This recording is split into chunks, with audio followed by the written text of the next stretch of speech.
안녕하세요. 첨상TV의 김 교수입니다. 네, 이번 시간은 치매영부 두 번째 시간으로 이렇게 다시 돌아왔습니다. 지난번 찍을 때 목소리가 좀 안 좋았잖아요. 네, 아시는 분은 아시겠지만 저희 교육원 쌤들 아시는데 제가 어제 날짜로 코로나 양성 확진을 받았어요. 그래서 지금 어제부터 시작해서 이번 주 일주일 동안은 자가격리 시간이고요. 네, 자가격리를 하고 있는데 영상을 찍고 있나? 네, 하고 있습니다. 가장 큰 이유 중에 하나는 5월 시험까지 제가 이 영상의 특강을 다 마무리하기로 했고 정확하게 무슨 요일이다라고 약속을 못 드렸어요. 왜냐면 지킬 수 없는 약속은 잘 안 하는 스타일이고요. 근데 일주일에 2개를 업로드를 하지 않으면 어쨌든 이게 날짜가 맞춰지지 않을 것 같아요. 그래서 사실 많이 고민을 하긴 했는데 목소리가 워낙 예쁜 목소리는 아니지만 조금 많이 허스키해 있고 중간중간에 기침이 좀 날 수 있어요. 코로나가 목감기처럼 인후통하고 기침이 좀 찾아오더라고요. 그래서 아직까지는 살만하고 견딜 수 있어서 영상을 찍고 있는 거고 이번 주에 한 번 더 업로드를 해야 되는데 그때까지도 잘 지나갈 거라고 생각하고요. 항상 유튜브 업로드는 이렇게 어려운 과정 중에 하고 있어요. 근데 시간이 지나면, 그때 그렇게 열심히 했었구나. 이런 열의와 열정이 또 이곳에 묻을 수 있어서 사실 조금 더 힘을 내보고 있거든요. 목소리 톤 업도 좀 시키려고 하고요. 조금 불편하게 들리실 수는 있는데, 김 교수의 열정이다. 이렇게 생각하시고, 오늘은 치매 요양보 두 번째 시간으로 가도록 하겠습니다. 자, 지난번 시간에 단원 마인드맵을 보셨죠? 마인드맵이 바뀌었네? 눈치가 빠르신 분들은 아실 거예요. 지난번에 그렸던 마인드맵이랑, 비슷해요. 근데 이게 좀 양식이 조금 달라졌어요. 그래서 요게 색깔의 컬러가 더 좋아가지고 요걸로 다시 가져왔는데, 치매 요양보 단원의 그 목차의 순서가 요렇게 1번 치매 대상자 일상생활 지원부터 시계 방향으로 그쵸? 4번까지 순서별로 있었고요. 지난번 시간에 우리가 여기 1번만 정리를 했어요. 오늘은 30분 조금 넘어갈 수 있는데 최대한 또 시간을 맞춰보도록 할게요. 아직 이렇게 세 단원이 남아있으니까. 그래서 이번 시간에는 치매 대상자의 문제행동 대처하고 그 다음에 의사소통, 그 다음에 인지자극 훈련 이렇게 세 가지를 보려고 하는 거고요. 지금 제가 이렇게 영상에 담아놓은 부분들은 제 블로그 안에 지면으로다가 이렇게 다 볼 수 있게 PPT 화면을 무상 배급을 하고 있어요. 그래서 영상은 그냥 보시면 넘어가 버리잖아요. 이거를 뭐 정리하고 싶고 또 내가 요약으로 이렇게 노트에 남기고 싶다. 그럼 화면을 정지하고 해야지만 이게 가능한 일이다 보니까 블로그 안에 이 PPT가 30장이 넘어가거든요. 근데 다 제 걸 담아놨어요. 그래서 왜 소개를 하냐면 필요하시면 블로그 화면에 들어가셔서 그 사진의 이 PPT 화면을 다운로드만 하시면 핸드폰으로 다 선생님들이 저장하실 수가 있거든요. 그렇게 해서 요점 정리된 노트처럼 활용하실 수 있으니까 블로그 주소를 남겨놓을 테니까 거기에 들어가셔서 필요하신 분들은 마인드맵도 다운로드해서 받아가시고 또 이제 마지막에 한눈으로 정리해야 되는 인지자극 훈련의 요점 내용도 있어요. 그것도 같이 담아가셨으면 좋겠습니다. 최대한 영상과 지면으로 공부할 수 있는 방법들을 연구하고 있어요. 그게 블로그와 유튜브를 연동해서 같이 하는 거더라고요. 그래서 요번은 개편을 하면서 계속 그런 부분들을 전 과목을 다 할 수 있게 도와드릴 거니까 같이 진행해 주셨으면 좋겠습니다. 자, 이번 시간은 2번, 그쵸? 목차 2번에 해당하는 치매 대상자 문제행동 대처법이에요. 그래서 첫 번째가 이제 음식 섭취와 관련한 행동이다 이렇게 되어 있는데, 자, 잠시 돌렸습니다. 음식 섭취와 관련된 게 첫 번째가 아니잖아요. 제 PPT 화면이 그쪽으로 달면 열려 있어서 반복적 질문이나 행동이 교과서의 첫 번째예요. 그래서 이 반복적 질문이나 행동의 문제 행동이 나타났을 때 어떻게 대처합니까? 시험 문제 요형은 거의 동일합니다. 문제 행동을 반복적 질문이나 행동이 나타났을 때 적절한 대처 방법으로 맞는 것을 고르십시오. 이렇게 문제를 출제하고 있어요. 모든 문제 행동들을 다 그렇게 설명하기 때문에 여기도 마찬가지로 암기보다는 이해가 굉장히 중요한 파트고요. 그래서 제가 앞에서도 설명할 때 앞을 내용을 놓고 뒤를 맞춰낼 수 있습니까? 이렇게 맞춰보세요 라고 설명을 드렸던 부분이잖아요. 그거는 이해하고 있다는 내용이니까 여기도 똑같습니다. 근데 이제 반복적 질문이나 행동을 설명할 때 가장 중요한 건 뭐냐면 여기 보시면 주의환기법이라는 게 있어요. 사실 모든 문제행동 8가지의 문제행동을 가장 적절하게 대처하는 방법들은 이렇게 주의환기법 하나만 알고 있어도 다 대처할 수 있어요. 그게 가장 중요한 대처 방법인데 이 주의환기법을 사용하는 것들이 여기 돕는 방법에 나와 있죠. 네. 그래서 크게 손뼉을 쳐서 관심을 바꾸는 소음을 낸다든지 그거는 3초밖에 없다고 그랬어요. 박수 딱 치고 나면 쳐다봐요. 그죠? 그 다음에 아무것도 안 하고 가만히 있으면 다시 원위치로 돌아가니까 박수를 치시고 그 다음에 3초 안에 다음 행위들을 해주는 거예요. 그게 좋아하는 음식을 제공한다든지 좋아하는 노래를 부른다든지 또는 과거의 경험이나 고향과 관련된 이야기를 나눈다든지 단순하게 할 수 있는 일거리. 우리 교과서에 나오는 단순한 일거리가 어떤 게 있을까요? 콩 고르기라든지 나물 다듬기라든지 빨래 개기와 같이 여기서 설명하는 단순이라고 하는 건 이거 별거 아니네. 나도 할 수 있는 거야. 이렇게 가장 간단하면서 누구나 접할 수 있는 거. 그래서 단순의 반대로 복잡이라는 말이 있거든요. 그런 말이 나오면 다 오답이에요. 왜? 뭐 할 만한 걸 하자고 하셔야 쉬운 걸 하자고 하셔야 도전할 수 있기 때문에 그건 그런 글자에 주의를 하셔서 문제를 풀어주시면 되고요. 그 다음에 반복적인 질문이나 행동을 하실 때는 자신한테 물어보라고 했어요. 대처하는 분한테. 어르신한테 왜 그러세요? 이런 말은 절대 하면 안 되는 거죠. 문제 행동이나 반복적인 걸 내가 참아낼 수 있다고 하면 예, 그냥 여기 나와 있는 거죠. 중단하지 마시고 그냥 놔두셔도 돼요. 그 다음에 질문에 대답하는 것보다 안심시키는 게 좋고 또 억지로 고치려고 하지 않아도 돼요. 근데 난 도저히 못 찾겠다. 그랬을 때 이 주의환기법을 사용하시는 거잖아요. 예. 자, 이제 두 번째 등장합니다. 아까 잠깐 나왔던 거. 네, 음식 섭취와 관련한 문제 행동이에요. 보통 음식 섭취와 관련해서는 세 가지라고 생각하시면 돼요. 너무 많이 지나치게 먹거나 배고프다고 말하는 과식, 그 다음에 음식이 아닌 거를 먹는 이식증. 이 말도 잘 기억을 해두세요.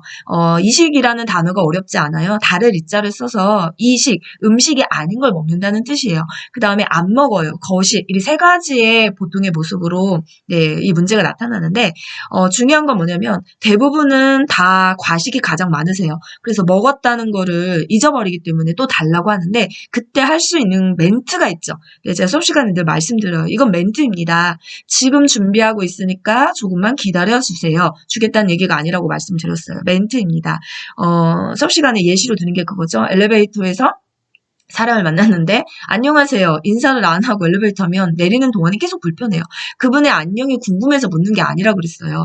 멘트예요. 불편한 감정을 서로가 이게 느끼는 거를 좀 없애기 위해서 하는 그런 멘트. 그래서 진짜 안녕하신 게 궁금하다면 몇 층 사세요? 언제 이사 오셨어요? 이런 거 물어봐야 되잖아요. 그런 게 아니라고요. 치명신한테 지금 준비하고 있으니까 조금만 기다려주세요라고 하는 거는 드리겠다는 말이 아니라 밥 먹어서 잊어버려서 달라고 하니까 아예 어르신이 지금 준비해서 잠깐만 기다리세요 라고 먼저 관계 안심의 멘트를 먼저 하고 나서 그 다음에 나머지를 결정하는 거예요. 가장 중요한 방법이 맨 마지막에 나뉘는 돕는 방법이죠. 식사한 것을 알 수 있도록 먹고 난 식기를 그대로 둔다든지 식기를 치워버리지 않는 거 바로 설거지하지 않는 방법.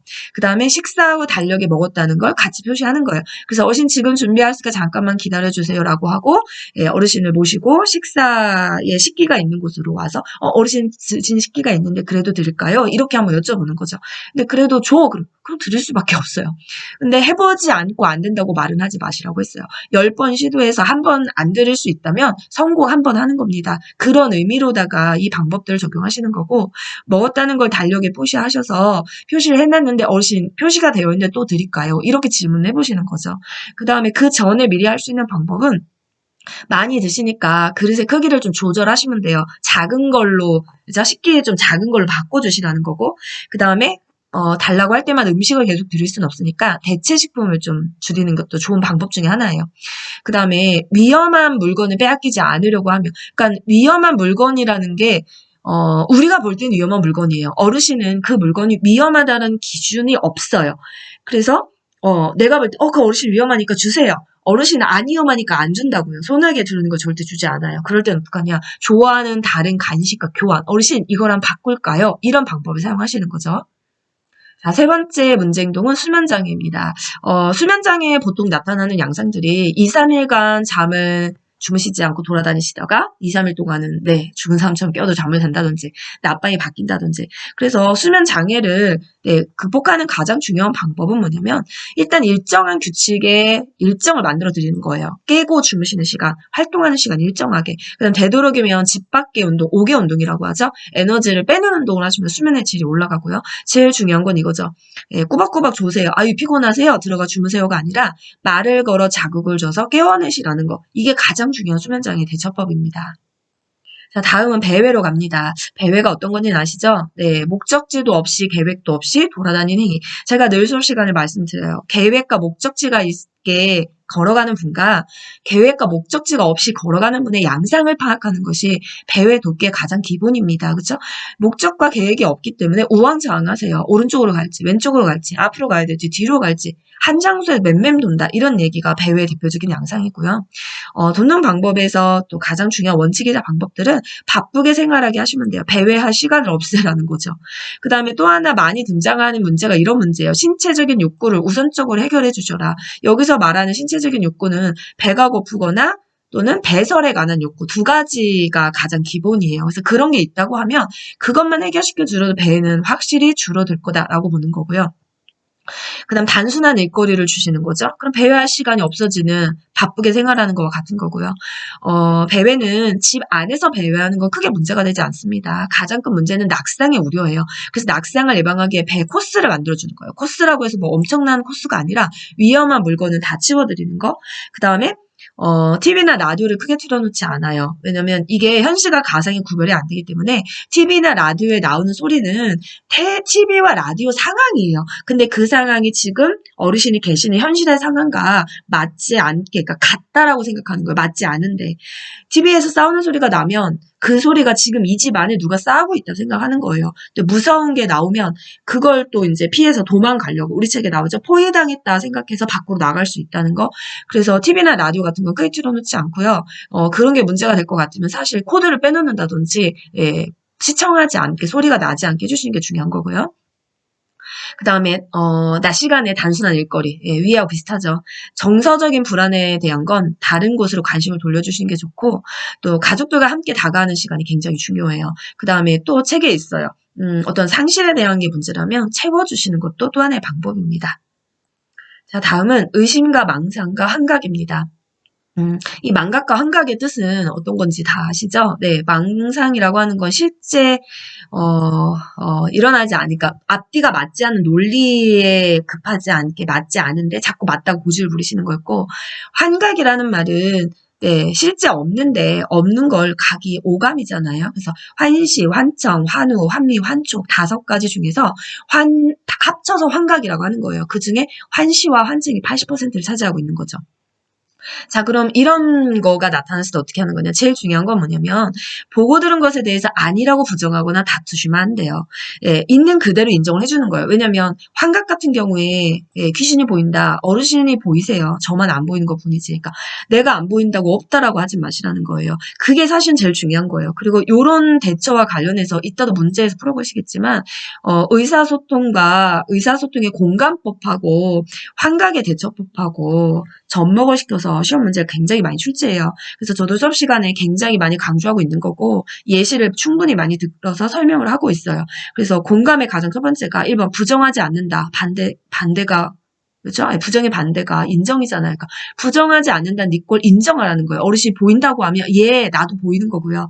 들린다고 하면 나도 들리는 거예요. 예, 그런 척을 한번 해주시는 게 좋고요.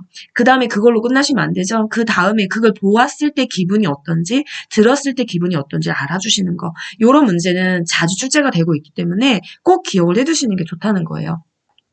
그 다음에 잃어버렸거나 훔쳐갔다고 주장하는 물건을 찾았다면 절대 비난하거나 훈계하지 않습니다. 그 다음에 발견했다면 아무 일도 아닌 것처럼 하시고 이 의심이나 부정을 설득하실 필요가 없어요. 제일 중요한 건 이거예요. 함께 찾아보는 거. 왜? 여기도 인정이 필요해요. 어르신이 책상 위에 뭐가 물건이 하나 있었는데 그게 없어졌다는 거예요. 그러면 여러분이 눈으로 쳐다보면 진짜 없잖아요. 아, 어르신 그러네요. 진짜 없네요. 이게 인정이에요. 그 다음에 어떻게 해야 되냐. 그럼 제가 찾는 거 도와드릴게요. 이렇게 시간을 들이지 마시고 바로 대처를 해주세요. 왜? 없어진 물건은 찾으면 돼요. 그게 제일 중요한 거고요. 그 다음에 물건을 자주 잃어버렸다면 동일한 물건을 준비해 두었다가 잃어버렸다고 주장할 때 내어놓는 건데 가장 중요한 게 여기는 없지만 교재 안에 그런 말이 있죠. 어르신이 물건을 직접 찾게 도와주시는 거예요. 어르신 여기 있네요. 이렇게 하면 어르신이 뭐라 그래요? 거 봐라. 내가 네가 가져갈 줄 알았어. 왜? 내 손에 있잖아요. 그러니까 그런 경우에는 내가 가지고 여기 있어요 하는 게 아니라 물건을 옆에 내어놓고 어르신 이쪽에 한번 찾아보시겠어요? 저는 저쪽으로 갈게요. 그럼 어르신 이쪽으로 오시죠. 그리고 그 물건을 어르신 눈으로 직접 확인하시고 어르신 손으로 짚을 수 있게 이렇게 도와드려서 제일 중요한 문장은 직접 어르신이 직접 찾을 수 있게 도와드려라. 이게 제일 중요한 거예요. 그 다음 도덕망상으로 방안을 지킨다고 하시면 문제될 게 없잖아요. 아, 예, 어르신. 그럼 오늘은 꼭 잡으세요. 화이팅! 뭐 이렇게 해주시면 되는 거예요. 굳이 못하게 할 이유는 없다. 이 내용을 잘 인지하시면 되겠어요. 자, 다음은 파괴적인 행동입니다. 네, 파괴적인 행동이라고 하는 것이 어떤 거냐. 뜻이 여기서 설명하죠. 무의미한 사건으로 보이는 것에 대해서 자신뿐만 아니라 주위 사람들에게 난폭한 반응을 보이는 거예요. 그래서 막 침을 뱉는다든지 때린다든지 꼬집는다든지 욕설을 한다든지 이런 것들을 전부 다 파괴적인 행동이라고 하는 거고요. 자주 일어나진 않아요. 원인이 있을 때 일어나는 거죠. 오래 지속되지 않아요. 왜? 한 번 화를 내서 하루 종일 씩씩거리면서 화를 낼 수 있는 사람은 없단 말이에요. 그 다음에 중요한 건 뭐냐면 여기는 초기예요. 모든 문제 행동은 보통 중기, 초기 후반의 중기부터 시작해서 문제 행동이 시작이 되는데 파괴적인 행동은 그렇지 않아요. 질병 초기, 여기 보시면 질병 초기에 나타나요. 네, 왜냐면 안 되는 걸 알기 때문에 치매 어르신 초기 치매는 본인이 치매인 거 아세요. 그래서 늘 하던 건데 안 된단 말이에요. 그럼 우리도 화가 나거든요. 그걸 파괴적인 행동으로 표현을 하시는 거기 때문에 파괴적인 행동에서 제일 중요한 건 질병 초기에 나타난다는 거고요. 그 다음에 분노로 시작해서 에너지가 소모되면 지쳐서 중지가 됩니다. 왜? 화를 한 번 내서 몇 시간씩 낼 수 있는 사람은 없다는 거. 그런 내용들을 좀 특징적인 거니까 기억을 해주시면 좋겠습니다. 자, 그럼 파괴적인 행동이 나타날 때 어떻게 대처하는 거냐, 그쵸? 예, 기본 원칙 보시면 수준에 맞는 의사결정권을 줘라. 예, 굉장히 할 말이 많지만 지금은 요점 정리 시간이니까 수준이라고 하는 것은 그분이 어느 정도 알아들을 수 있는지에 대해서 뭐 교과서에 그런 말이 있죠. 어떤 거 좋아하세요? 이런 거. 예, 어떤 거, 무엇, 못 골라요. 너무 많아서. 그래서 질문하실 때는 1번이 좋으세요, 2번이 좋으세요 이렇게 두 가지 중에서 골라낼 수 있는 수준에 맞는 그런 결정권을 주시는 게 제일 중요하고요. 그 다음에 한 번에 한 가지씩 설명하셔라. 여러 개를 연달아 설명하시면 그 행동을 다 할 수가 없어요. 그럼 화가 난다는 거예요. 그죠? 그 다음에 다른 형태로 설명하지 말고 같은 말로 반복을 해주시는 거고요.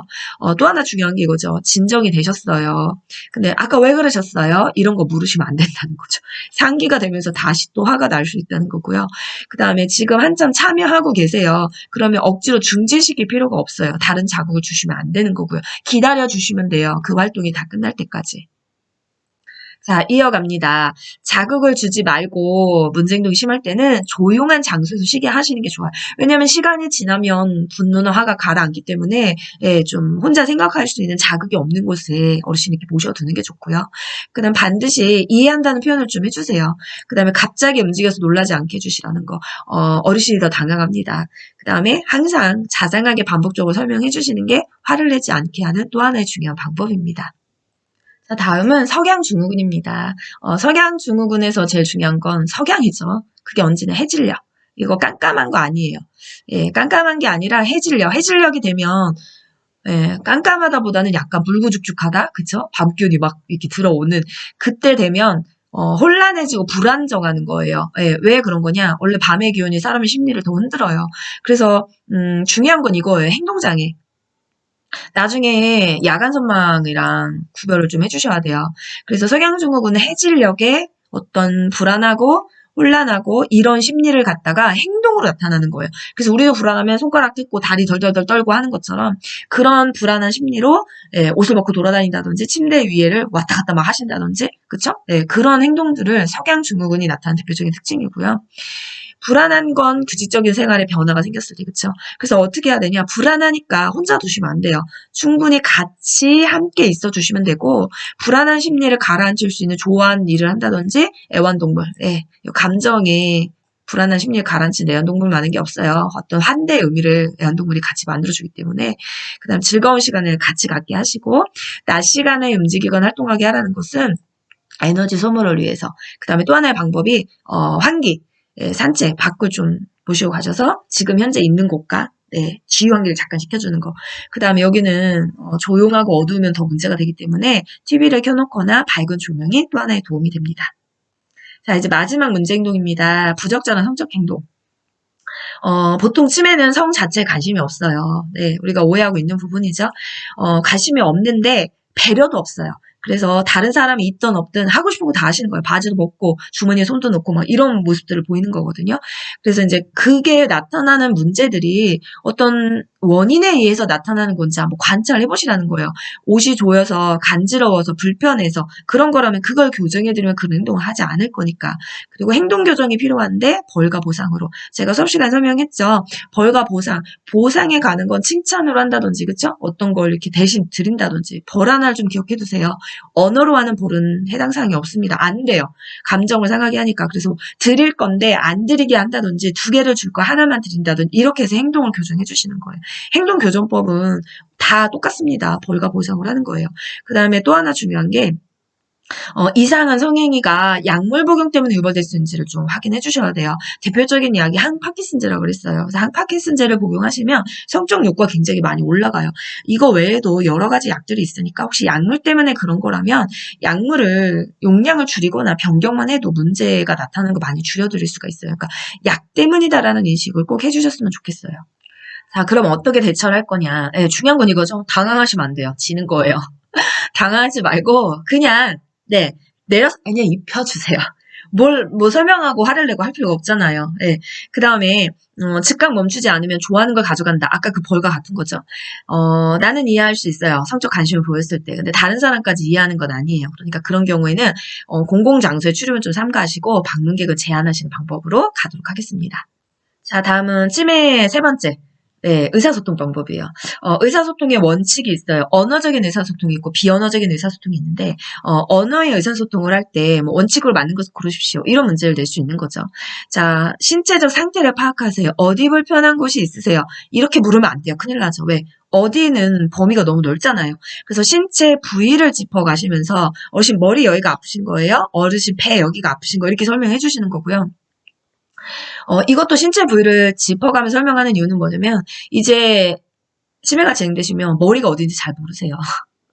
우리가 애들이 머리, 어깨, 무릎, 발, 무릎, 발 용어를 명칭을 기억하게 하는 것처럼 치매신 머리가 어딘지 모르고 그러니까 머리가 아픈데 배를 붙들고 아우 머리가 아파 이렇게 말할 수 있다고요. 그래서 진짜 머리가 아픈지 알고 두통제를 드렸는데 나중에 알고 보니 배가 아픈 거예요. 그럼 소화제를 드리셔야 되잖아.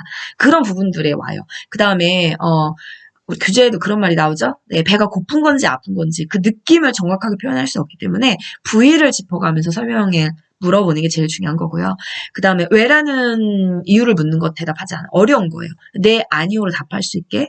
그 다음에 치매 어르신들이 용어를 잊어버리기 때문에 대명사인 이거 저거를 쓰세요. 근데 나도 거기다 이거야 저거야 할 수 없으니까 어르신이 이거 하면 예 어르신 이거는 욕실입니다. 어르신 저기는 뭐 손자입니다. 이렇게 나는 명사를 써주는 거고요. 그 다음에 한 번에 한 가지 설명하시고 가까운 거리라고 해요. 그게 어디냐? 1m 이내를 설명하는 거죠. 현실을 알려주고 싶어요. 중요한 겁니다. 앞에 시간을 알려주시면 돼요. 왜? 우리는 시계에 어떻게 보면 속박이에요. 그 시간에 뭐하고 그 시간에 뭐하고 그 시간에 뭐. 시계의 흐름이 내 현실의 하루의 과정을 만드는 거기 때문에 현실감을 준다는 건 행위 앞에 시간을 넣어주는 거예요. 그 다음에 일상적인 어휘 쓰셔야 되는 거죠. 유행어나 외래어는 못 알아들으세요. 어르신한테 헬로 이렇게 하면 깜짝 놀라는 거예요. 제가 누구야 이런 식으로. 고향 사투리는 친근감을 주니까 굉장히 좋은 거고요. 요거 하나 좀 잘 기억해 두세요. 시험 문제 나오면 정말 많이 틀리세요.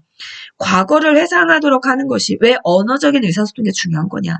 여러분 과거를 돌아보는 건 익숙한 단어가 만들어져요. 익숙한 내가 아는 것들이 나오고요. 거기에 친근감을 느끼기 때문이에요.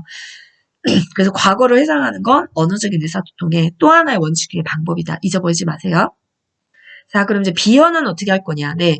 비언어는 어휘를 쓸 수 없는 거죠. 손짓이나 발짓을 쓰시고요. 제일 중요한 건 뭐냐면, 비언어적인 표현을 같이 쓰는 거예요. 대표적으로, 뒷처리 하셨어요? 라고 하는 뒷처리의 단어를 모른다. 시범을 보이시고요. 세수하셨어요? 세수란 단어를 몰라요? 그럼 세수한 동작을 알려주시는 거고, 이렇게 비언어를 병행해서 쓰시면 되고요. 신체적인 접촉, 스킨십을 쓰십니다. 사실 제일 중요한 건데, 이런 건 수업 시간에 해야 되니까 적절히 쓰세요. 감정이 굉장히 도움이 돼요. 10마디의 말보다 한 번의 포옹과 한 번에 안아주는 게 훨씬 더 심리적으로 안정 효과를 줄 수 있거든요. 그러니까 언어가 안 된다고 실망하지 마세요. 언어로 다 할 수 있어요. 사랑하는 연인들이 말을 사랑해요 해서 하긴 합니까? 손 한 번 잡고 안아주고 뽀뽀하면 끝나는 걸 똑같습니다. 치매 원신도. 그다음 말을 할 수 없으면 글을 써서 하시고, 네, 신호를 쓰시면 돼요. 신호. 우리가 치과에 가면 스케일링 할 때 아프면 오른손 놓으세요 하듯이 어르신 배고프면 오른손 드세요. 알아듣습니다. 예, 말을 하는 게 안 되지 듣는 건 가능하시잖아요. 그런 신호를 맞춰 쓰시라는 거고, 어르신이 하는 말을 복잡하게 해석하지 마세요. 큰 의미는 없습니다. 자, 이제 의사소통에서 뭐가 있냐면, 의사소통에 문제가 있고 방법이 있어요. 뭐가 더 중요할까요? 예, 문제가 중요합니다. 왜 문제가 중요한 거냐? 그 치매 초기, 중기, 말기의 단계에 어떤 문제가 있는지를 알아야 방법을 찾을 수 있는 거예요.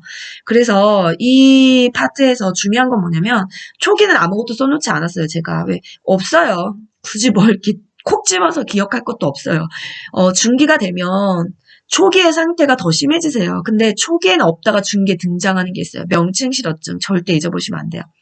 명칭실어. 실어가 말을 못하는 거죠. 그럼 명칭실어는 명칭을 설명할 수 없다는 거예요. 말할 수 없다는 거예요. 명칭이 뭘까요? 명사지요. 네.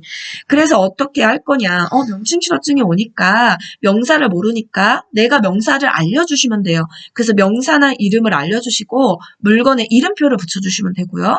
또 잃어버리는 명칭들이 옛날 거, 익숙한 거, 이런 거 남아있어요. 최근에 잘 모르는 걸 잊어버리기 때문에 친숙한 용어의 물건을 활용하시면 돼요. 그럼 이제 말기가 되면 어떤 게 있잖아요. 무언증이죠. 말을 할 수 없다고 그랬어요. 그러나 뭐냐, 듣는 건 가능하세요. 그 다음에 앵무새처럼 말을 그대로 따라하죠. 식사하셨어요? 라고 물었을 때 식사하셨어의 의미를 듣고 먹었다 안 먹었다 이렇게 답해야 되는데 네, 나를 말뚝이 쳐다보시면서 식사하셨어요? 라는 질문에 식사하셨어요? 라고 앵무새처럼 그대로 따르실 수 있다는 거예요. 자, 그러면 말은 못하지만 듣는 게 되니까 이름을 부르면서 시작하시고 대화가 오타네요. 대화가 끝나면 예, 마무리 인사를 해주세요. 시작과 끝에 신호를 알려주시라는 거예요. 가면 간다, 오면 왔다. 왜 인사 안 하고 그냥 가시면 저게 간 건지 그죠? 올 건지 모르잖아요. 그 다음에 듣고 계세요. 아무도 없는 것좀 얘기하지 마시고요. 예, 감정은 다 교환이 됩니다. 자, 이제 치매 파트의 마지막 네 번째가 인지적 훈련이에요. 사실 요런 것 때문에 제가 뭐라고 한 거, 아까 설명을 드린 거냐면, 이게 영상으로만 정리하시려면 정지 버튼을 누르셔야 돼요. 근데 제가 블로그에 다 담아놨으니까 글로 들어가셔서 핸드폰에 저장 버튼만 다운로드만 누르시면 여러분 핸드폰으로 갤러리에 자동 저장이 됩니다. 그럼 거기다 이 화면에 놓으시고, 손글씨 쓰지 않고 이거 보셔도 가능하시거든요. 그렇게 활용을 좀 해주셨으면 좋겠어요. 자, 인지자극 훈련은 시험에 나는 경우도 있고 안 나는 경우도 있어요. 근데 문제 유형이 두 가지예요. 일단 첫 번째 유형은 뭐냐면 인지기능에 문제가 없는 대상자가 하는 게 이렇게 제목이 4가지고요. 경증 7가지고요. 중증은 9개 더 많아요. 근데 걔는 뺐어요. 왜냐면 얘네들을 섞어서 첫 번째 1료요. 인지기능에 문제가 없는 대상자가 하는 인지자극 훈련이 아닌 것은 이렇게 물어봐요. 그럼 여기 4개에다가 경증 하나를 넣는다든지 중증 하나를 넣을 거예요. 이 문제를 풀어내시려면 여기 4개, 여기 7개는 암기를 해주셔야 돼요. 지금 암기하시면 다 잊어버리십니다. 나중에 시험 보시기 직전에 암기를 좀 하는 방법을 선택해 주시는 게 좋고요. 그러나 외워야 된다는 건 잊어버리지 마세요. 11개를 외우고 계셔야 돼요. 그 다음에 제가 중증에서 뭐를 하나 가져왔냐면 제목이 똑같아요. 똑같이 그리기. 근데 이와 같은 방법은 경증에서 하는 방법이고요. 이와 같이 하는 방법은 중증에서 하는 방법이에요. 그걸 좀 구분하셨으면 좋겠어요. 그 다음에 이유형의 문제를 설명을 드리면 네모박스 안에다가 실제 프로그램 하는 걸 설명해요. 그리고 질문할 거예요. 이와 같은 프로그램은 다음 중 인지자극 훈련 중 어디에 해당합니까? 뭐 예를 들면 여기 보시면 물건값 계산하기. 그럼 차림표에 주문표에 가격이 써 있고 이와 같은 인지자극 훈련은 무엇입니까? 이렇게 물어봐 물건값 계산하기. 얘를 골라내시면 되는 거예요. 그 다음에 물건 보면 과거 해상하기. 이거는 교과서에 보면 맷돌 같은 거 있죠. 그래서 그 장면을 보여주고 이와 같이 하는 문제 행동은 무엇입니까? 이게 인지자극 훈련은 무엇입니까? 이렇게 물어보면 물건 보며 과거 해상하기. 이렇게 찾아주시면 돼요. 유형은 현재 2가지. 근데 매번 출제되진 않습니다. 나오는 해도 있고 안 나오는 해도 있고. 근데 최근에 문제를 보면 내고 있는 추세예요. 그러니까 그렇게 같이 좀 기억을 해주셨으면 좋겠고 선생님들이 얘를 보시면서 내 건강 일기를 딱 읽었을 때 어떻게 하는 건지 장면이 떠오른다면 굳이 교과서로 돌아가실 필요는 없어요. 근데 얘를 딱 보시면서 어떻게 하는 건지 나 기억이 안 나는데 그럼 반드시 다시 교과서로 돌아가셔서 어떻게 하는지 방법까지 다 알아두시는 것이 이유형의 문제를 대처하는 방법입니다. 여기까지가 딱 29분이에요. 요즘 정리가. 근데 이제 제가 남아있는 게 있어요. 문제풀이. 그것까지 하시면 오늘은 한 10분 정도만 조금 더 진행을 하도록 할게요. 자, 이렇게 문제풀이로 넘어가도록 할게요. 이거 어떤 문제인지 아시죠? 네, 38회 시험 출제했던 문제를 가지고 왔습니다. 자, 65번부터 해당하는 문제예요. 제가 번호도 수정하지 않았어요. 왜냐면 시험장에 가시면 1번부터 80번까지 문제 중에서 치매 문제를 이렇게 항상 60번 후반부터 출제를 하게 돼 있거든요. 들어가기 전에 팁 하나 먼저 드릴게요. 아까 인지자극 훈련 나왔던 표를 갖다가 시험 직전에 암기를 하셨어요. 그러면 내가 시험장에 가서 외웠던 걸 바로 풀고 싶으시잖아요. 그러면 60번대 후반을 문제를 뒤져서 혹시 나왔나? 푸세요, 먼저. 문제는 1번부터 순서대로 풀으라고 하는 규칙은 없습니다. 항상 새로운 생각과 반대 생각과 아이디어를 내는 게 사실 제일 중요해요. 그래서 저는 늘 말씀드리지만 1번부터 80번까지 순서대로 푸는 거 아니에요. 내가 이론에 자신이 있으면 1번부터 푸시고 실기가 자신이 있으면 36번부터 푸세요. 그리고 치매에 이렇게 외운 문제가 나왔는지 확인하고 싶으시면 60번 때부터 후반부터 빨리 뒤지셔서 외운 거 있나 확인하셔서 있으면 풀어내시고 없으면 넘어가시면 되잖아요. 그냥 그거를 1번부터 60번 갈 때까지 기억하려고 하시면 과부하 걸립니다. 하나의 노하우 또 하나 드렸어요. 자, 그러면 65번 문제 같이 풀어볼게요. 시설 대상자가 쓰레기를 모아 서랍에 감춘 행동을 반복할 때 대처 방법은 1번, 행동이 멈출 때까지 기다린다. 2번, 쓰레기는 비위생적이라고 설명한다. 3번, 쓰레기 봉투를 사러 가자며 함께 나간다. 4번, 쓰레기를 모아서 어디에 쓰려는지 물어본다. 5번, 다른 대상자 앞에서 서랍을 열어 보이며 행동을 지적한다. 네, 몇 번일까요? 맞춰보세요. 네, 어렵지 않으셨죠? 네, 3번입니다. 예. 이렇게 하시면 돼요. 지금 반복적인 행동을 하시잖아요. 그래서 사러 가자고 함께 나가는 거. 나가는 게 뭐냐면 G환기법입니다. 3번이 정답이에요. 자, 66번입니다. 시설 대상자가 비누를 입에 넣으려고 할 때 대처 방법은 1번, 비누를 진 손을 쳐서 뺏는다. 2번, 무슨 맛이 날 것 같은지 물어본다. 3번, 대상자가 좋아하는 호빵을 주면서 비누와 바꾼다. 4번, 비누라고 설명하고 냄새를 맡아보게 한다. 5번, 음식물인지 아닌지 잘 구분해 보라고 말한다. 몇 번일까요? 네, 3번입니다. 이거 어떤 거예요? 비누가 위험한 물건에 해당하는 거죠. 늦었어, 입에 큰일 납니다. 늦으라고 하면. 네.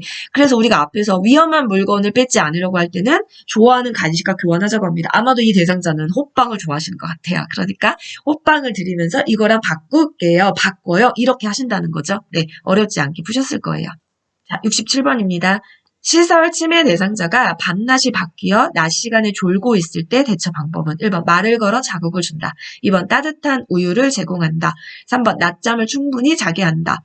4번 주위의 소음을 최대한 줄인다. 5번 수면에 적정한 온도를 유지한다. 몇 번일까요?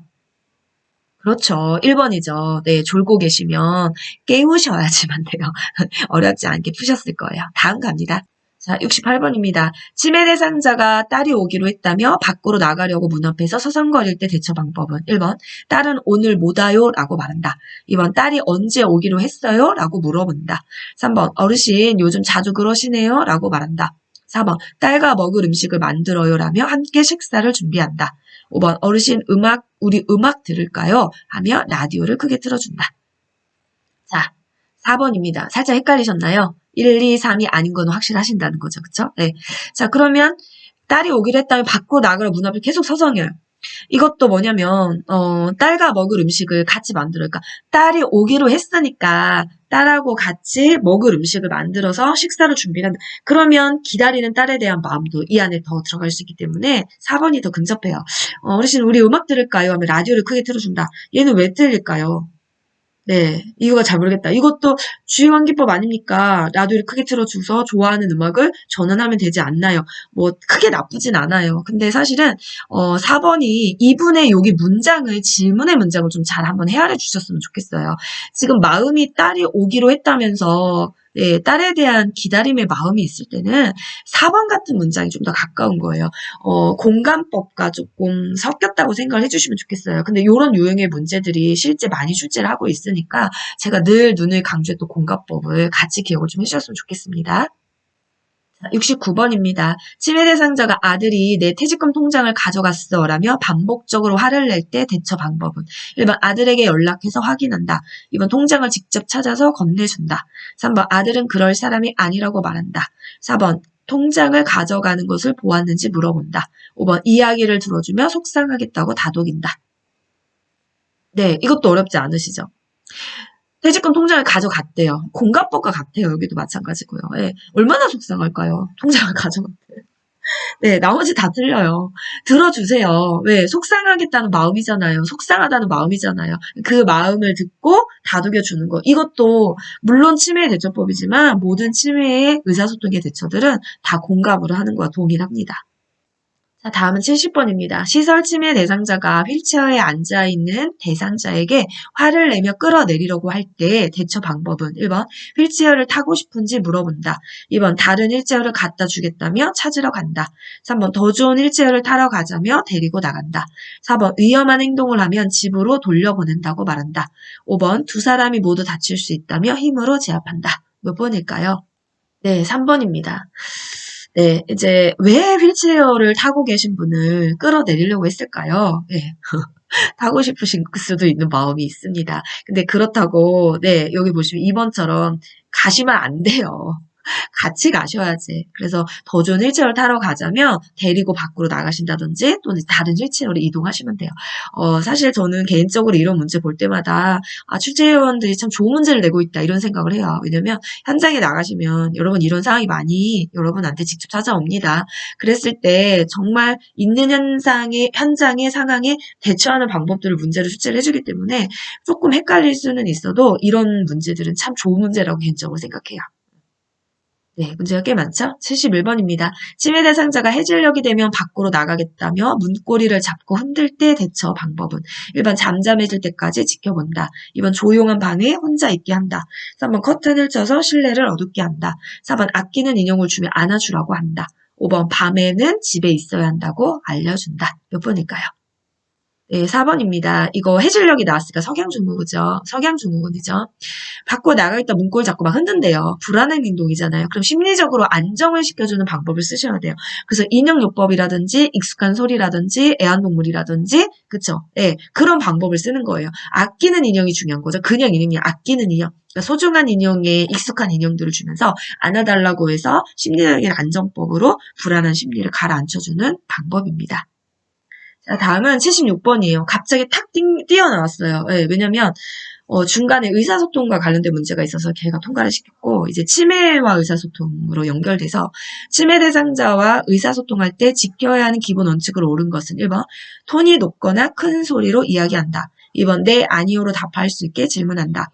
3번 긍정형 질문보다 부정형 질문을 한다. 4번 대화 시 여러 사람이 함께 참여하게 한다. 5번 과거의 이야기는 피해서 현실을 지각할 수 있게 한다. 몇 번일까요?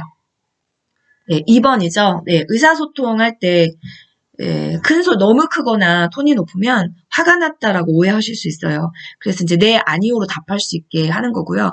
부정형 쓰시면 안 돼요. 긍정형. 그렇죠. 대화할 때 여러 사람 혼란돼서 안 돼요. 딱 어르신과 집중적으로 두 번만 하셔야 되고. 그렇죠? 네, 정답은 2번입니다. 네, 여기까지 문제 다 풀어보셨어요. 네, 정확하게 김 교수가 오늘 시간을 잘 지켰어요. 마지막 멘트 남을 시간까지 다 남겨놓고. 네, 지금 이제 37분 정도 됐거든요. 투혼이다라고 생각을 해주셨으면 좋겠어요. 네, 저는 열정 빼면 아무것도 없습니다. 네, 다시 개편을 하기로 마음을 먹으면서, 이 멘트는 좀 여러분한테 꼭 해드리고 싶었는데, 사실 뭐냐면, 힘들게 시작을 했는데, 어떤 선생님이 저한테 이렇게 찾아오셨어요. 제 블로그로요.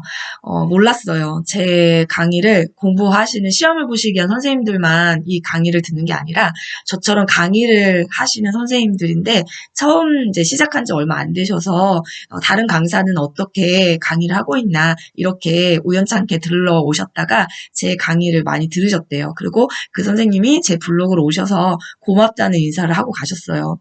정말 제가 그거 보고 네 지금도 눈물이 나려고 그러는데 많이 좀 힘이 됐어요.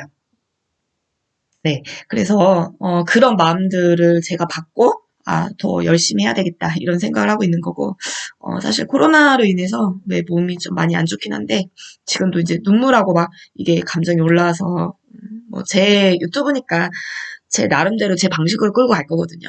이런 진심도 사실은 굉장히 많이 중요하다고 생각을 하는 거고요.